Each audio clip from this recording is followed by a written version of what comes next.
28 పరుగుల తేడాతో ఓడిన కిరణ్ టీం చంద్రబాబు తీర్మానాన్ని పనిలో పనిగా జగన్ అంగబలాన్ని కూడా ఓడించగలిగారు.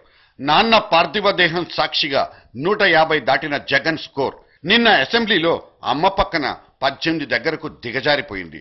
కొడుకు బలగానికి ఈ క్షామం ఎందుకు దాపురించిందన్న ఆందోళన ఆ తల్లికి ఉందో లేదో గాని జగన్ వాసన పడకనే ఎమ్మెల్యేలంతా దూరంగా నడిచారన్నది అందరూ నమ్ముతున్న అంశం. ఆఖరి బంతికి అవుట్ అయిన పూతలపట్టు రవిదాకా సాగిన జగన్ కరువు పరిస్థితే ఇప్పుడు అసలు చర్చ.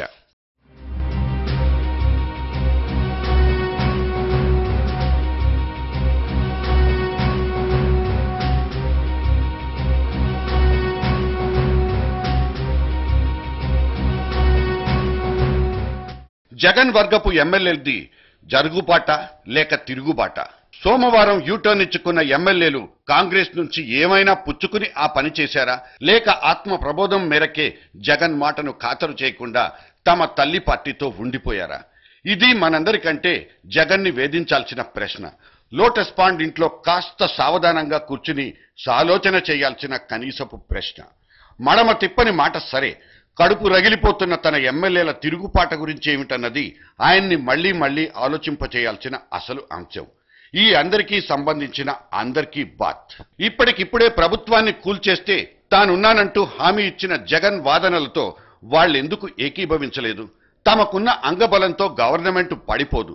పైగా తమ నాయకుడు చెప్పినట్లు తీర్మానానికి వ్యతిరేకంగా ఓటేస్తే రేపటి రోజున పార్టీ నిర్ణయాన్ని ధిక్కరించినందుకు పదవుల్నే కోల్పోవలసి వస్తుంది.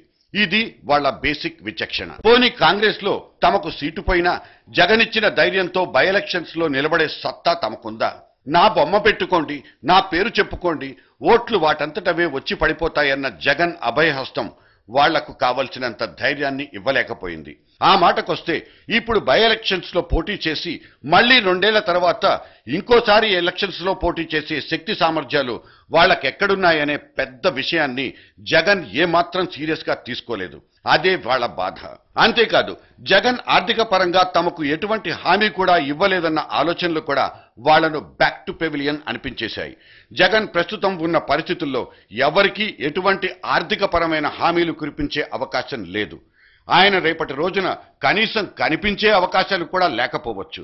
ఆయన కోటరీలో పెద్ద మనిషి చెప్పినట్లు జగన్ ఇప్పుడు ఇంటికెళ్తే కనిపించినా కనికరించి ఓ కప్పు కాఫీ కూడా ఇవ్వడం లేదు. ఇక రేపటి రోజున ఆయన ఏ కేసులోనో లోపలికెళ్తే కాఫీ సంగతి దేవుడెరుగు, కనిపించి పలకరించే సిచ్యువేషన్ కూడా అక్కడ ఉండకపోవచ్చని వాళ్లంతా అలా కాంగ్రెస్ తో ఫిక్స్ అయిపోయారా? నిన్న మొన్నటి వరకు పచ్చగా ఏపుగా కనిపించిన ఈ జగన్ మొక్క వృక్షమై తమకు నీడనిస్తుందనుకున్న వాళ్లంతా ఇలా మొహాలు చాటేయడానికి ఇదే కారణం కావచ్చు. ఆయనకు జైలు యోగం లాంటిదేదైనా ప్రాప్తిస్తే జగన్ తల్లి విజయమ్మ పార్టీ పగ్గాల్ని చేపడతారంటూ సొంత పార్టీ నాయకుడే డైరెక్ట్ గా జ్యోతిష్యం సబ్జెక్ట్ తీసుకుని ప్రెస్సోళ్లను దగ్గరకు పిలిచి మరీ మాట్లాడితే ఇక అసలు నాయకుడికి వాల్యూ ఏముంటుంది? వారి తల్లి గారు విజయమ్మ గారు సిద్ధంగానే ఉన్నారు జగన్మోహన్ రెడ్డి గారిని ఏదైనా ఆలోచించే పరిస్థితి వస్తే. ఆయన లేని తాత్కాలికంగా ఆయన ఏదన్నా కొద్ది రోజులు ఏదన్నా ఇబ్బంది వచ్చినా కూడా విజయమ్మ గారు ఆ భర్తీని పూరిస్తుంది. తప్పనిసరిగా నాయకత్వం వహిస్తారు. వైఎస్ఆర్ కాంగ్రెస్ పార్టీకి వచ్చిన ప్రమాదం ఏమీ లేదు. తనదైన ఊహాలోకంలో విహరిస్తూ తన కాబోయే కేబినెట్ లెక్కల్ని సరిచూసుకోవడంలో ఔచిత్యం ఏమిటన్నదే వాళ్లకొస్తున్న డౌట్. అందుకే ఇప్పుడున్న ఫ్యాన్ గాలి కంటే తక్కెడలో అటువైపు దూకేసే కప్పలే వాళ్లకు మోస్ట్ అట్రాక్టివ్ గా కనిపిస్తున్నాయి. తమ నాయకుడు జగన్ అసలు జాగ్రత్తపరుడో లేక పిసినారో తేల్చుకోలేక సతమతమైపోతున్నారు వాళ్ళు. పైకి తమ నాయకుడిని ఏమీ అనలేకపోయినా లోలోపల మాత్రం బుర్రల్ని పాదరసంతో సమానంగా పోటీపడి జారిపోతున్నారు. ఇంత క్రిస్టల్ క్లియర్ గా జగన్ రాజకీయ భవిష్యత్తు ఆ మాయా దర్పణంలో కనిపిస్తుంటే ఇక ఇందులో అనుమానాలకు తావెక్కడుంటుంది? జగన్ వ్యవహార శైలితోనే ఆయన్ని సమర్థించే వాళ్ల నెంబర్ 3 డిజిట్ నుంచి 2 డిజిట్ లోకి జారిపోయింది. రేపో మాపో అది సింగిల్ డిజిట్ లోకి వెళ్లినా ఆశ్చర్యపడిపోనవసరం లేదన్నది కొంతమంది చెప్తున్న మాట. ఇంతటి రాజకీయ అపరిపక్వతను జగన్లో చూస్తున్న ఎమ్మెల్యేలు అతనితో తమ భవిష్యత్తును ముడిపెట్టుకోవడానికి ఇష్టపడడం లేదు. కనీసం తను పార్టీ పెట్టిన 3 నెలలు కూడా తనను సమర్థిస్తున్న ఎమ్మెల్యేలను జాగ్రత్తగా కాపాడుకోలేకపోవడం ఖచ్చితంగా జగన్ నాయకత్వ లక్షణాల్ని ప్రశ్నిస్తోంది.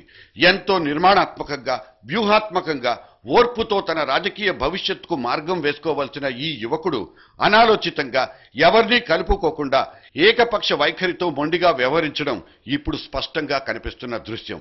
ఈ లక్షణాలన్నింటినీ జగన్ తనదైన పద్ధతిలో సక్రమమేనంటూ సమర్థించుకుంటూ అటువంటి వైఖరిని మార్చుకోలేకపోయినా ఇక ఆయనకు రాజకీయ భవిష్యత్తు లేదని గట్టిగా బలంగా చెప్పేయొచ్చు. అప్పుడు వచ్చే పుస్తకం పేరే ఇది, rise and fall of Jaganmohan Reddy.